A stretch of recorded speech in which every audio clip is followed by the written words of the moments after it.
domaine, conduisait des voitures que la plupart des gens ne voyaient que dans les magazines, et on murmurait qu'il avait des investissements dissimulés dans tout le pays. Tout le monde supposait que sa mort signifierait de l'argent qui changerait la vie du reste d'entre nous. Mes cousins sont entrés dans le bureau de l'avocat en salivant pratiquement, prêts à réclamer leur part de son domaine de 35 millions de dollars. Je n'y suis pas allé avec cette même attente. Ma mère, Mara, m'a élevé en me faisant croire que la dignité importait plus que l'argent, et de toute façon, je n'en avais jamais eu beaucoup. Je travaillais dur à la scierie, joignant à peine les deux bouts, et je l'aidais à payer les factures depuis la mort de mi padre. Je ne rêvais pas de voiture de luxe ou de maison de vacances, mais je croyais quand même que, quelque part dans son cœur, mon oncle Silas m'aurait peut-être laissé quelque chose de significatif, un signe que je n'étais pas invisible à ses yeux. L'avocat a commencé à lire le testament, et d'un coup, les cousins ont obtenu exactement ce qu'ils voulaient. Roland, l'aîné, a hérité de l'un des manoirs au bord du lac de Silas et d'une collection de voitures anciennes. Cynthia, sa sœur, a reçu un fonds de placement qui la mettrait à l'abri pour le reste de sa vie. Leur sourire méprisant remplissait la pièce. Quand l'avocat est enfin arrivé à mon nom, j'ai redressé le dos, espérant au moins une petite sécurité pour moi et ma mère. Au lieu de cela, j'ai entendu les mots « à mon neveu, Elden, je laisse une vieille boîte à outils en métal, contenu inconnu ». Les rires de mes cousins m'ont frappé comme une gifle en plein visage. Roland s'est penché avec un ricanement et a dit « Parfait. Le raté récupère la camelote. » Cynthia a ajouté « Je suppose que Silas pensait que tu serais plus à l'aise avec des déchets qu'avec des trésors. » Tous les autres dans la pièce ont gloussé ou secoué la tête comme s'il s'agissait d'une blague. Mon visage brûlait, mais je suis resté silencieux. J'ai accepté la boîte à outils comme si de rien n'était, bien que mon cœur se soit serré. Sortir ce coffre cabossé et rouillé du bureau de l'avocat a été l'un des moments les plus humiliants de ma vie. Tous les autres tenaient des documents pour des propriétés et des comptes bancaires. Moi, je tenais un morceau de ferraille. Je pouvais entendre les chuchotements derrière moi alors que je sortais, et chaque pas me rappelait à quel point il me pensait insignifiant. Ce coquin de ne savait, et ce que je n'avais pas encore réalisé moi-même, c'est que la véritable histoire n'était pas ce qu'ils avaient obtenu ou ce que je n'avais pas reçu. C'était ce qui était caché à l'intérieur de cette boîte. Et quand je l'ai découvert, ma vie a changé d'une manière qu'aucun d'entre nous n'aurait pu imaginer. Après avoir quitté le bureau de l'avocat avec cette vieille boîte à outils rouillée entre les mains, je ne pouvais pas me défaire du sentiment d'être la cible d'une plaisanterie cruelle. Mes cousins se pavanaient vers leur voiture avec des dossiers remplis d'actes et de relevés bancaires, tandis que je serrais une boîte cabossée qui semblait sortir d'une décharge. Leur rire résonnait encore à mes oreilles, plus fort que le trafic dans la rue. Je voulais croire qu'il y avait autre chose, que peut-être l'oncle Silas avait une raison, mais debout sur ce parking, je ressentais la piqûre de l'humiliation plus que toute autre chose. Ma mère, Mara, m'attendait à la maison. Elle était restée là pendant la lecture du testament parce que sa santé l'empêchait de marcher de longues distances, et je ne voulais pas lui faire subir le spectacle de voir ses proches se moquer de son fils. Quand j'ai franchi la porte, elle a levé les yeux de son fauteuil à bascule, ses mains frêles croisées sur ses genoux, et m'a adressé ce sourire qu'elle réservait toujours au moment où la vie semblait insupportablement lourde. « Qu'est-ce que ton oncle t'a laissé, Elden ?» a-t-elle demandé doucement. J'ai posé la boîte à outils sur la table de la cuisine avec un bruit sourd. Ça ? Juste ça. Elle l'a étudié tranquillement, ses yeux ne s'attardant pas sur la rouille et les bosses, mais sur le poids que je portais sur mes épaules. « N'aie pas honte, a-t-elle dit. Parfois, les plus petits cadeaux portent le plus grand sens. » Je voulais la croire, mais mon orgueil était meurtri. Toute ma vie, j'avais travaillé dur, pris soin d'elle après le décès de mon père, et je n'avais jamais rien demandé de plus qu'une chance équitable. J'avais espéré que mon oncle reconnaîtrait cela d'une manière ou d'une autre. Au lieu de cela, on m'avait fait passer pour un idiot devant une famille qui pensait déjà que je n'étais rien. Pour comprendre l'amertume que je ressentais ce jour-là, il faut savoir qui était vraiment mon oncle Silas. Pour la plupart des gens de notre ville, il était plus grand que nature. Il avait fait fortune dans le transport maritime et l'immobilier, achetant des terres dont personne ne voulait pour en faire des empires. C'était l'homme qui arrivait toujours dans une nouvelle voiture, qui portait des costumes qui semblaient coûter plus que mon salaire annuel. Lors des réunions de famille, il ne se vantait jamais, mais sa présence faisait prendre conscience à chacun de ses propres lacunes. Je l'admirais quand j'étais plus jeune. Je me souviens avoir eu 10 ans et l'avoir regardé traverser la pelouse lors d'une réunion de famille, distribuant des cadeaux aux cousins. Roland a reçu un gant de baseball en cuir. Cynthia a reçu un vélo tout neuf avec des rubans sur le guidon. J'ai attendu patiemment, espérant quelque chose de petit, même une voiture miniature. Quand Silas s'est enfin tourné vers moi, il m'a tapoté l'épaule et a dit, « Un jour, Elden, tu comprendras que tous les trésors ne brillent pas. » Puis il est parti sans rien me laisser. À l'époque, j'ai cru qu'il m'avait oublié. En grandissant, je me suis demandé s'il ne voyait pas en moi quelque chose de différent, quelque chose qui ne pouvait être récompensé par des biens matériels. Pourtant, quand je me suis assis à cette lecture de testament et que j'ai entendu les mots aux boîtes à outils rouillées, je me suis senti à nouveau comme ce petit garçon, négligé et oublié. Roland et Cynthia s'étaient toujours comportés comme la royauté dans la famille. Roland était le genre de cousin qui se vantait à chaque dîner de fête de ses nouvelles entreprises, bien que la plupart échouent. Il portait l'arrogance comme une armure, et quand il riait de moi, c'était toujours le genre de rire qui vous transperçait la peau. Cynthia n'était pas mieux. Dotée d'une langue acérée et éternellement critique, elle me regardait comme si mon dur labeur à la scierie était la preuve de mon manque d'ambition, et non le témoignage de ma loyauté et de mon endurance. Pour eux, ma vie était une série d'échecs, et la boîte à outils semblait confirmer leur opinion. J'ai ramené ce poids dans ma petite maison, où chaque mur racontait une histoire de lutte. Le sol en linoléum s'écaillait. Le papier peint du couloir commençait à rebiquer sur les bords. Les médicaments de ma mère étaient alignés sur le comptoir, rappel des factures qui semblaient se multiplier chaque mois. Je n'avais pas de manoir, pas de voiture chère, même pas un compte d'épargne stable. Je n'avais que ma fierté, mon labeur et ma promesse de m'occuper de ma mère, peu importe les difficultés. La boîte à outils est restée sur la table de la cuisine pendant des heures alors que j'essayais de l'ignorer. J'ai préparé le dîner pour ma mère, les mêmes haricots et pain de maïs que nous mangions la plupart des soirs, et je l'écoutais fredonner doucement en recousant un bouton lâche sur ma chemise de travail. Elle ne se plaignait jamais de notre vie. Elle avait connu à la fois le dénuement et le confort, et elle me disait toujours qu'un homme ne se mesure pas à ce qu'il possède, mais à la façon dont il se comporte quand il n'a rien. Ce soir-là, assis en face d'elle, j'ai réalisé pourquoi la piqûre de l'humiliation faisait si mal. Ce n'était pas seulement le rire de mes cousins, ou la déception de repartir avec si peu. C'était la peur que peut-être l'oncle Silas ne m'ait jamais vraiment vu du tout. Peut-être m'avait-il regardé de la même manière que, comme un homme destiné au reste, indigne de confiance ou de responsabilité. Mais les mots de Mara sont restés avec moi. Elle avait dit, les plus petits cadeaux portent parfois le plus grand sens. Je ne savais pas ce qu'elle voulait dire, mais je savais qu'elle y croyait. Cette seule fois a suffi à m'empêcher de jeter la boîte dans le hangar et de l'oublier. Je continuais à la fixer, passant mes doigts sur la surface rugueuse, me demandant pourquoi elle semblait plus lourde qu'elle ne le devrait. Je ne réalisais pas encore que ce poids n'était pas seulement physique. C'était le poids d'un secret attendant d'être découvert, le genre de secret qui pourrait réécrire ma vie entière. La boîte à outils est devenue une ombre dans ma maison. Elle est restée sur la table de la cuisine pendant des jours. Sa présence me rongeait d'une manière que je ne pouvais expliquer. Chaque fois que je passais devant, je ressentais à la fois de la colère et de la curiosité. J'essayais de me convaincre que ce n'était rien de plus qu'une plaisanterie cruelle, une insulte finale pour me rappeler ma place dans la famille. Pourtant, quelque chose dans son poids persistait dans mon esprit. Le troisième soir après la lecture du testament, Roland s'est présenté à ma porte. Il s'est appuyé nonchalamment contre le cadre comme s'il possédait l'endroit, sa chemise de soie impeccable, et son parfum remplissant l'air avant même qu'il ne parle. « Alors, cousin, a-t-il dit avec un sourire, comment se porte ton trésor ? Tu as déjà trouvé des clous en or dans cette boîte ? » J'ai serré la mâchoire, m'efforçant d'être poli. « C'est juste une boîte à outils, Roland. » Il a ricané, s'approchant, sa voix tombant dans un mépris. « C'est tout ce que tu auras jamais, Elden. De la camelote pour un ferrailleur. Tu aurais dû voir Cynthia au dîner hier soir.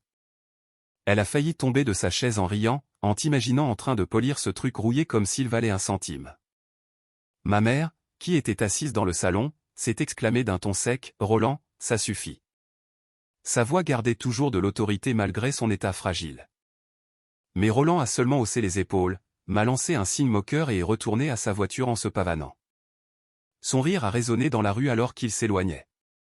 Je me suis assis lourdement sur la chaise près de la table, fixant la boîte à outils. Les mots de Roland piquaient, non parce que je les croyais, mais parce que je n'avais aucune preuve qu'il avait tort. J'ai rouvert le couvercle, espérant à moitié que quelque chose de miraculeux apparaîtrait. Tout ce que j'ai vu, c'était des outils ordinaires. Un marteau aux manches fendues, quelques clés et un mètre ruban fissuré. Des outils qui semblaient ne pas avoir été utilisés depuis des années. Rien n'en évoquait une signification ou une valeur cachée. Mais quand j'ai soulevé la boîte, j'ai ressenti à nouveau cette étrange lourdeur, comme si quelque chose pressait le fond. J'ai passé ma main sur le dessous et j'ai entendu un léger cliquetis. Mon cœur s'est emballé, bien que je me sois dit que j'étais stupide. Pourtant, je l'ai emporté dans la chambre et je l'ai posé sur le sol. J'ai tapoté le panneau du fond avec mes phalanges. Le son n'était pas creux. Il était dense, comme si une seconde couche se trouvait sous la surface. J'ai pris un tournevis dans le tiroir de la cuisine et je l'ai inséré dans le bord. Le métal a d'abord résisté, mais avec suffisamment de pression, le panneau a commencé à se soulever. La sueur coulait sur mes tempes tandis que je forçais l'ouverture, ma respiration courte, chaque muscle tendu par l'anticipation. Enfin, le panneau a cédé, révélant un petit compartiment caché. À l'intérieur, ce n'était pas de l'argent ou de l'or, mais un vieux téléphone à clapet, poussiéreux et rayé, son antenne légèrement tordue. Pendant un moment, je l'ai fixé avec confusion. Pourquoi mon oncle cacherait-il un téléphone dans le double fond d'une boîte à outils? J'ai appuyé sur le bouton d'alimentation, ne m'attendant à rien. À mon grand choc, l'écran s'est allumé avec une faible lueur. Avant que je puisse réfléchir, le téléphone a sonné. Le son aigu a percé le silence de la pièce, et mon cœur s'est presque arrêté. J'ai tâtonné avec les boutons, fixant le petit écran où le mot appel entrant clignotait. J'ai jeté un coup d'œil à ma mère, qui était arrivée sur le pas de la porte les yeux écarquillés. « Réponds » a-t-elle chuchoté. Mes mains tremblaient alors que j'appuyais sur le bouton vert et portais le téléphone à mon oreille. « Elden » a dit une voix grave, calme et délibérée. « Si tu entends ceci, cela signifie que Silas t'a fait confiance. Le véritable héritage commence maintenant. » Je me suis figé. Ma gorge s'est serrée et ma voix a craqué quand j'ai enfin réussi à répondre « Qui est-ce » ? Tu le sauras bien assez tôt, a répondu la voix. Suis les instructions et tout sera révélé. Ne partage cela avec personne d'autre. Les autres ne comprendraient pas. C'est entre toi et l'homme qui connaissait ta valeur. L'appel s'est terminé brusquement. J'ai écarté le téléphone et je l'ai fixé, mon pouls martelant à mes oreilles. Ma mère est entrée dans la pièce, sa hand posée sur mon épaule. « Elden, qu'est-ce qu'ils ont dit ?» J'ai dégluti difficilement. Ils ont dit, le véritable héritage commence maintenant. Ses yeux se sont adoucis, remplis d'un mélange de peur et de fierté. Ton oncle était un homme compliqué, mais il ne faisait jamais rien sans but. S'il t'a choisi, c'est qu'il y a une raison. Je suis resté assis là sur le bord du lit, le téléphone encore chaud dans ma main, essayant de calmer mes pensées galopantes. L'humiliation causée par Roland et Cynthia semblait lointaine maintenant, remplacée par un feu grandissant en moi. Pour la première fois depuis cette lecture du Testament, j'ai ressenti une étincelle de possibilité. Ce téléphone, ce message caché, signifiait que je n'étais pas oublié. Silas m'avait laissé plus que des miettes. Il m'avait laissé un secret et peut-être une responsabilité. Mais avec cette étincelle est venue la peur. Je savais que mes cousins ne cesseraient jamais de se moquer de moi s'ils découvraient ce que je détenais. Pire, si ce soi-disant véritable héritage avait de la valeur, ils pourraient essayer de s'en emparer par la force. L'avidité de Roland n'avait pas de limite, et la cruauté de Cynthia n'avait pas de frein. Dans quoi que je m'engageais, je devrais avancer avec prudence. Cette nuit-là, j'ai à peine dormi. Le téléphone était posé sur la table de nuit à côté de moi, silencieux et mystérieux. Je rejouais les mots dans ma tête, le véritable héritage commence maintenant. Je me demandais si je mettais les pieds dans un cadeau ou dans un piège. Quoi qu'il en soit, j'avais compris une chose clairement, ma vie n'était plus ordinaire. Cette boîte à outils n'avait pas seulement porté le poids du métal, mais le poids d'un secret qui allait tout changer. Le téléphone était posé sur ma table de nuit comme un être vivant, son silence plus lourd que ne l'avait été le son de sa sonnerie. Je me réveillais toutes les quelques heures, m'attendant à moitié à ce qu'il vibre à nouveau, espérant à moitié qu'il reste silencieux. Au matin, ma mère m'a trouvé à la table de la cuisine avec des cernes sous les yeux et la boîte à outils poussée sur le côté. Elle m'a versé du café, ses mains fines et stables malgré son âge. Tu dois décider, Elden, a-t-elle dit doucement. Tu peux l'ignorer et continuer à vivre comme tu l'as toujours fait, ou tu peux suivre là où cela mène. Mais si Silas a pris la peine de cacher ce téléphone, alors ce n'est pas une blague.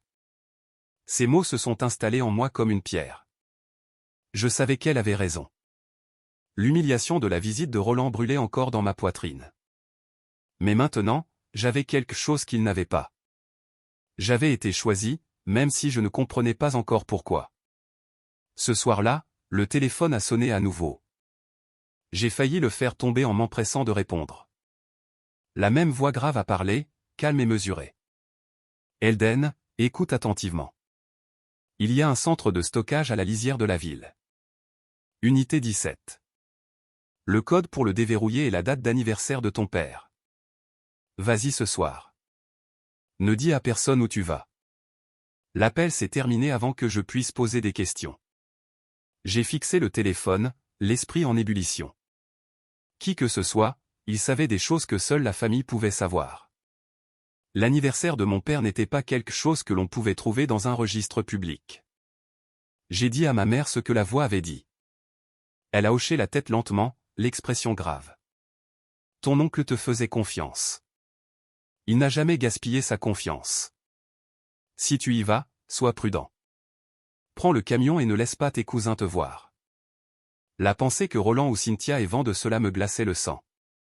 S'ils soupçonnaient que mon héritage était plus qu'une boîte à outils rouillée, ils me harcèleraient jusqu'à ce qu'ils l'aient pour eux-mêmes. J'ai décidé d'agir vite. À 21h ce soir-là, j'étais au volant de mon vieux pick-up, la boîte à outils verrouillée à l'arrière, le téléphone dans ma poche. Les routes étaient calmes, ce genre de calme qui rend chaque son plus aigu. Mes phares coupaient l'obscurité alors que je passais devant des champs vidés des magasins fermés. Mes mains serraient le volant plus fort à chaque kilomètre.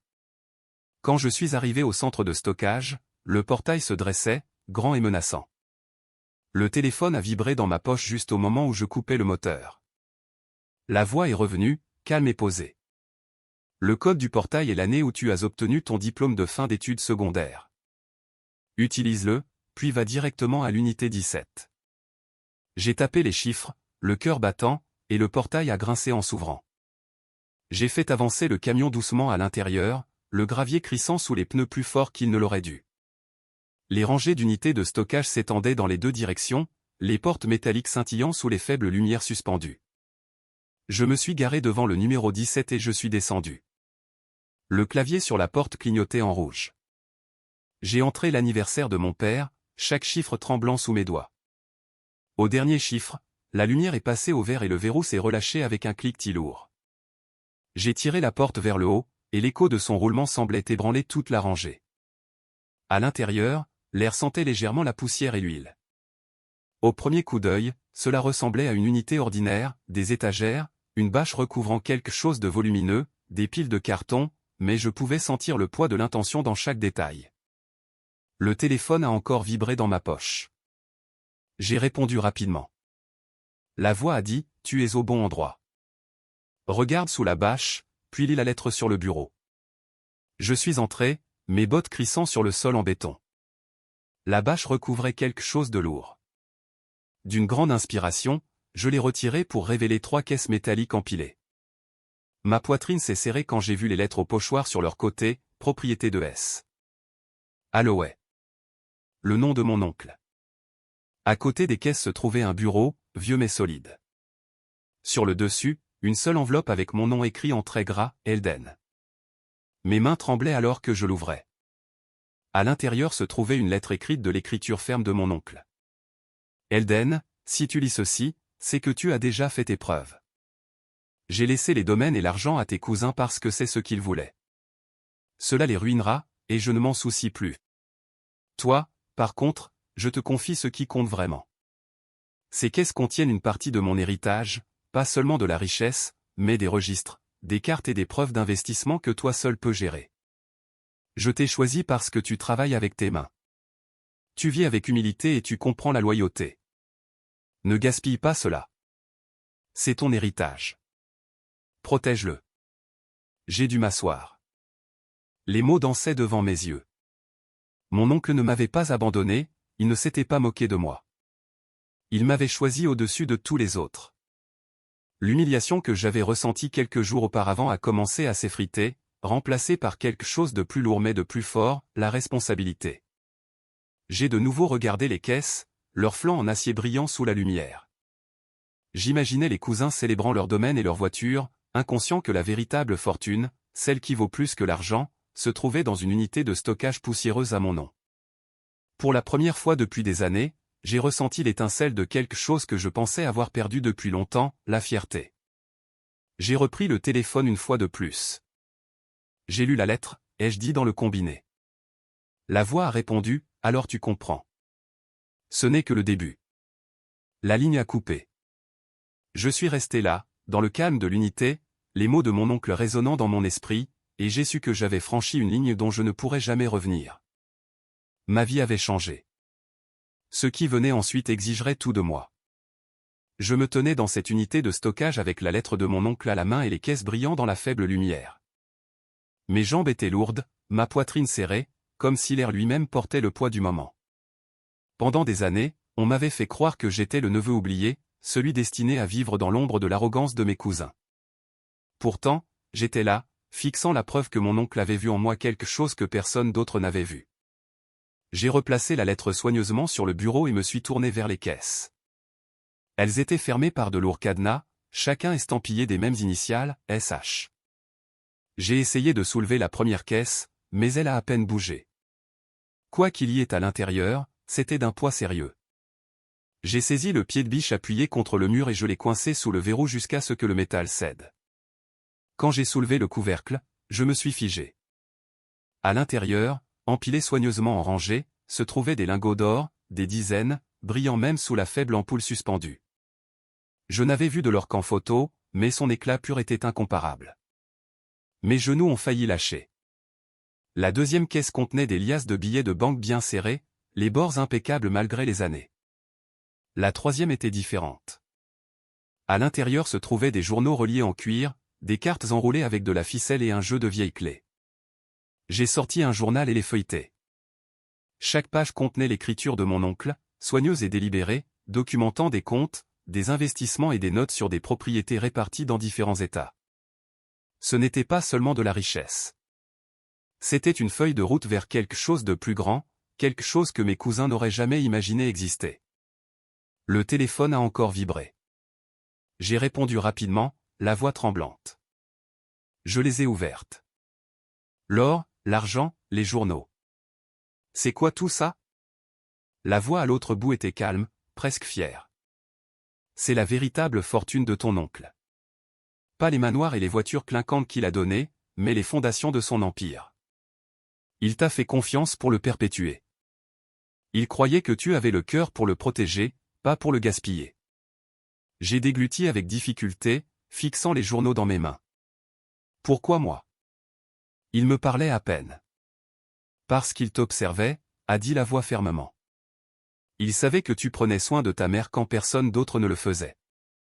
Il savait que tu travaillais de tes mains, que tu gagnais ta vie à la sueur de ton front au lieu de par l'avidité. Il savait que tu ne le trahirais pas. Tu étais son choix, Elden, pas Roland, ni Cynthia. Des larmes me sont montées aux yeux alors que je regardais l'or, l'argent, les journaux, tout cela m'attendant. Le rire moqueur de mes cousins a résonné dans ma tête, mais maintenant ils ne me blessaient plus. Ils pensaient avoir gagné, mais on leur avait laissé des jouets. J'étais au milieu du véritable héritage.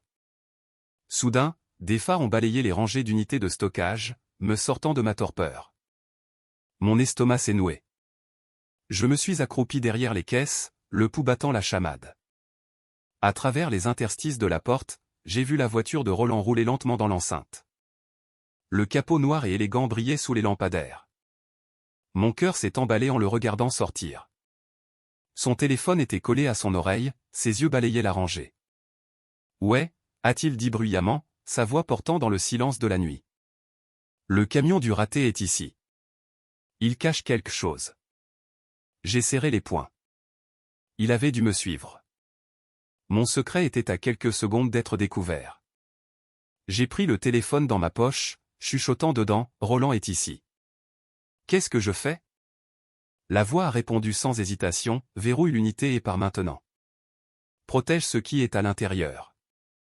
Ne le laisse pas voir. J'ai fermé les couvercles des caisses, remis brusquement la bâche par-dessus et claqué la porte. Mes doigts tremblaient alors que je la verrouillais à nouveau, tapant les chiffres sur le clavier avec une rapidité désespérée. Les bruits de pas de Roland résonnaient de plus en plus près, son ton sec d'impatience. Elden. A-t-il aboyé? Je sais que tu es là-dedans. Ouvre. Fais-moi voir ce que tu as trouvé. Je me suis forcé à marcher calmement vers mon camion, même si chaque muscle de mon corps hurlait de courir. C'est juste une vieille boîte, Roland, ai-je dit, la voix ferme, même si mes entrailles brûlaient. Tu es venu jusqu'ici pour rien. Il m'a foudroyé du regard, la suspicion se lisant sur son visage. Tu mens. J'ai soutenu son regard, quelque chose changeant en moi. Pour la première fois, je ne me sentais pas plus petit que lui. Je me sentais plus fort. Je suis monté dans mon camion, j'ai démarré le moteur et je l'ai regardé une dernière fois. L'oncle Silas m'a laissé ce dont j'avais besoin. C'est tout ce que tu as besoin de savoir. Je suis sorti du centre, laissant Roland là sous les lumières crues, ses poings serrés, son orgueil blessé. Mes mains serraient fermement le volant alors que je m'éloignais, ma respiration haletante, mais un sentiment de certitude m'envahissait. J'avais protégé le secret, du moins pour l'instant. Quand je suis rentré à la maison, ma mère attendait à la fenêtre. Elle a vu l'expression sur mon visage quand je suis entré et n'a posé aucune question. Elle a simplement dit, « Tu l'as trouvé, n'est-ce pas ?» J'ai hoché la tête, le poids de tout ce qui m'arrivait s'abattant sur moi, plus que je n'aurais pu l'imaginer. Elle a posé sa main sur la mienne. « Alors tu dois le porter avec sagesse. C'est ce que ton oncle voulait. » À ce moment-là, j'ai réalisé que le véritable point culminant de mon histoire n'était pas la découverte de l'or, des journaux ou des fortunes cachées. C'était la réalisation que mon oncle avait cru en moi quand personne d'autre ne le faisait. La boîte à outils avait été une porte, le double fond une clé et le téléphone une voie me guidant vers la vérité. Mon héritage n'était pas seulement de la richesse. C'était une responsabilité, une confiance et la chance de prouver que l'homme que tout le monde sous-estimait était celui qui importait le plus. La nuit où je suis revenu du centre de stockage, j'ai à peine dormi. J'étais assis à la table de la cuisine avec la lettre de mon oncle étalée devant moi. Les mots se brouillaient alors que je les relisais encore et encore. Mon oncle ne s'était pas moqué de moi. Il ne m'avait pas abandonné. Il m'avait confié quelque chose de bien plus grand que de l'argent. Pour la première fois de ma vie, j'ai ressenti la force tranquille d'avoir été choisi. Le lendemain matin, ma mère a remarqué la différence en moi.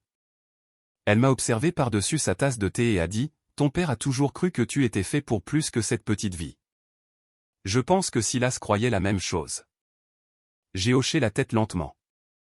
Il m'a laissé quelque chose de réel, maman, pas ce que Roland et Cynthia pensent vouloir.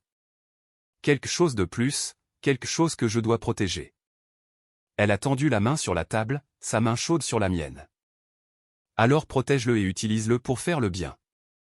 C'est la seule façon pour la richesse d'avoir un sens. Ces paroles m'ont guidé dans les jours qui ont suivi. Je suis retourné à l'unité de stockage, déverrouillant les caisses une par une, cataloguant tout ce qu'elles contenaient. L'or était impressionnant. L'argent liquide aurait pu effacer chaque dette que j'avais jamais connue et me laisser encore une fortune. Mais ce sont les journaux qui m'ont le plus captivé. Mon oncle y avait écrit ses pensées, ses stratégies, ses erreurs et ses espoirs. C'était comme s'il me parlait à travers le temps, m'apprenant à voir le monde à travers ses yeux. J'ai commencé à les lire tard dans la nuit. Il décrivait comment il avait bâti sa fortune, non pas par des raccourcis, mais par la persévérance, la patience et des risques calculés. Il écrivait sur les gens en qui il avait eu confiance et ceux qu'il avait trahis. Il avouait ses regrets, particulièrement sur la façon dont il s'était éloigné de la famille parce que l'avidité avait empoisonné trop de cœurs. Plus je lisais, plus je comprenais pourquoi il m'avait laissé cet héritage secret. Il voulait quelqu'un qui ne serait pas corrompu par celui-ci. Pendant ce temps, Roland et Cynthia s'impatientaient. Les nouvelles allaient vite dans notre famille, et ils commençaient à remarquer que je ne semblais pas anéanti par mon prétendu cadeau sans valeur. Roland est repassé sans prévenir, sa voix suintant la suspicion. « Tu es bien calme, cousin. trop calme. Qu'est-ce que tu caches? J'ai croisé son regard avec un calme que je n'avais jamais connu auparavant. Je ne cache rien, Roland. Je vis juste ma vie. Il a ricané, mais il y avait de l'incertitude dans ses yeux. Il s'était toujours nourri de ma faiblesse, et maintenant qu'elle avait disparu, il ne savait plus comment me traiter. Cynthia m'a appelé une semaine plus tard, le ton sec et moqueur. Ne me dis pas que tu crois vraiment que Silas t'aimait assez pour te laisser quoi que ce soit de valeur. Il te trouvait pathétique. J'ai laissé ces paroles glisser sur moi comme la pluie sur la pierre. Crois ce que tu veux, Cynthia. Moi, je connais la vérité. Cette vérité m'a apporté la paix. Je ne ressentais plus le besoin de me prouver à eux. Je ne brûlais plus de la colère de leur rire. Mon oncle avait vu ma valeur. Ma mère avait toujours cru en moi. C'était suffisant. Avec le temps, j'ai commencé à utiliser l'héritage de manière auquel personne ne s'attendait. J'ai payé les factures médicales de ma mère et me suis assuré qu'elle ait le confort qu'elle méritait. J'ai fait des dons anonymes à l'église locale qui avait gardé ses portes ouvertes pour les familles en difficulté. J'ai financé les réparations du centre communautaire où les enfants allaient après l'école, un endroit qui m'avait jadis évité les ennuis quand j'étais jeune. Chaque acte me rappelait que la richesse ne signifiait rien à moins qu'elle ne soit mise au service du bien. L'or et l'argent étaient des outils, mais le véritable trésor était la chance de vivre avec un but. Mes cousins, malgré tout leur luxe, restaient prisonniers de leur soif insatiable de plus. Ils exhibaient leurs manoirs et leurs voitures, pourtant leurs yeux restaient fixés sur moi, suspicieux et jaloux. Je les plaignais car ils ne comprendraient jamais ce que j'avais gagné. Un soir, Roland m'a de nouveau confronté. Son visage était rouge de colère lorsqu'il a exigé « Dis-moi la vérité. Qu'est-ce que Silas t'a vraiment laissé ?» Je l'ai regardé droit dans les yeux, la voix ferme et calme. Il m'a laissé quelque chose que tu ne comprendras jamais, la confiance. Pour la première fois, Roland n'a pas trouvé de réponse. Il s'est détourné en marmonnant, mais je savais que mes mots l'avaient frappé. Au fil des mois, je me suis senti transformé. Je n'étais plus l'homme moqué comme un raté. Je n'étais plus le neveu serrant une boîte rouillée. J'étais un homme portant le poids d'un héritage, défini non par l'avidité, mais par le but. La boîte à outils trône toujours chez moi.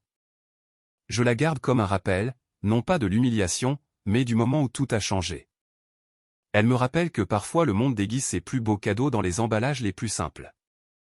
Cette leçon vaut plus que de l'or.